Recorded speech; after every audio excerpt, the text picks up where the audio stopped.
नमस्कार शेतकरी मित्रांनो, आज आपण जीवामृतची फवारणी कशी करायची आणि प्रमाण किती घ्यायचं ते आता पाहणार आहोत। आपण 15 लिटरच्या पंपाला आपण 1.5 लिटर जीवामृत घेतो। मोठी जी झाडं असतील, शेवगा, वांगी किंवा सगळ्या फळभाज्या, त्यांना 1.5 लिटर जीवामृत आपण घेतो। आणि जर पालेभाज्या असतील तर त्याला 1 लिटर जीवामृत घ्यायचं, कारण ते लहान असतात, त्यामुळे त्याला प्रमाण हे कमी घ्यायचं।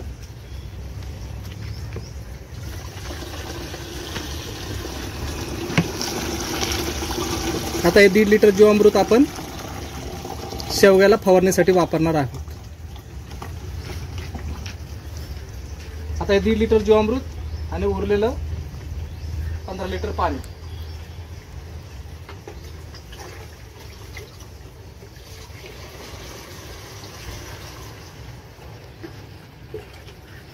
आता हा पंप आपण शेवग्याला फवारणीसाठी वापरणार आहे। आणि आपण इतर झाडांना पण 16 लिटर पंपाला 1.5 लिटर जीवामृत घेऊन फवारणीला आपण वापरू शकतो।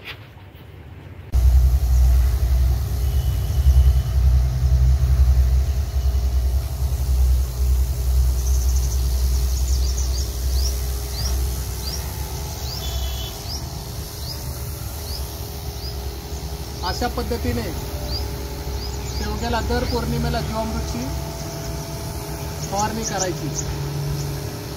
असं फुलांच्या लांब धरायची, ते जवळून स्प्रे करायचं नाही तर ते फुलं गळतात, कारण शेवग्याची फुलं ही नाजूक असतात। असं लांबून पंप धरायचा 2-1 फूट लांब फुलांपासून।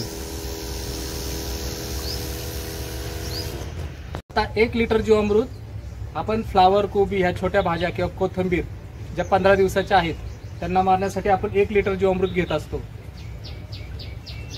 16 लिटर पंपामध्ये।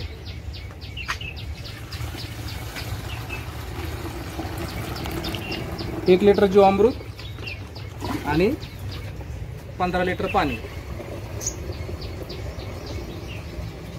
ते गाळणीने असं गाळून घ्यायचं, म्हणजे पंपामध्ये गुतत नाही।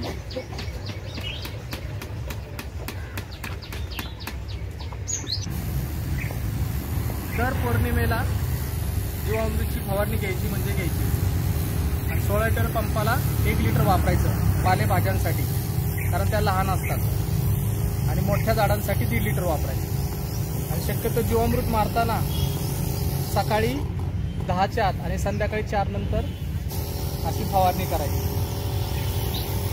त्यासाठी आपलं जमीन ओली पाहिजे। जमीन ओली असली की जीवाणूंची संख्या अजून वाढते।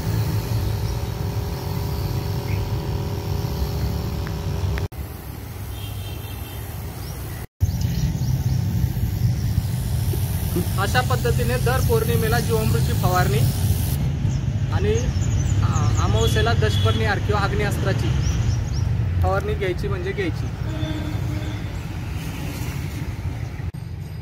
दर पौर्णिमेला जीवामृतची फवारणी घ्यायची।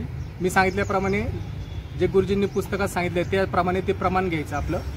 16 लिटरला 1.5 लिटर मोठ्या झाडांसाठी, आणि छोटे जे असतील आपल्या पालेभाज्या, कोथिंबीर, मेथी, पालक किंवा छोटे छोटे जे गोष्टी आपण लावल्या असतील 15-20 दिवसाच्या, त्याला 1 लिटरचं प्रमाण घ्यायचं। आणि दर अमावस्येला ही कीटकनाशकाची गरज लागेल त्यावेळेस अग्निअस्त्र किंवा दशपर्णीची फवारणी घ्यायची। त्याचं पण प्रमाण गुरुजींनी पुस्तकात दाखवलेलं आहे, त्या पद्धतीने त्याच्या फवारण्या घ्यायच्या।